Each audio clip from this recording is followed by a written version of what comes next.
देखंतु ए दृश्यटी को प्रथम वर्षारे माटी धोई खोल करदेला विजु एक्सप्रेसवे।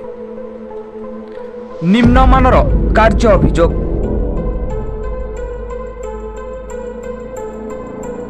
कोकसरा ब्लॉक भूसागुड़ा घंटीगुड़ा मझिरे रहिथिबा पोलकड़ पार्श्व प्रथम वर्षार बन्या पानी रे माटी धोई हेबा फल पोल उपर एक विराट गर्त सृष्टि होइथिबा देखिबाकु मिलिछि।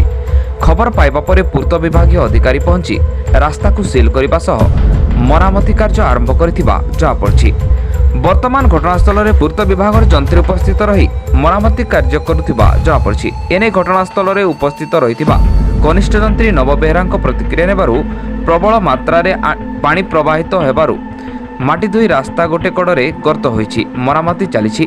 सकाळ सुधा यातायात स्वाभाविक हेबो बोली कहिसंती। हाँ है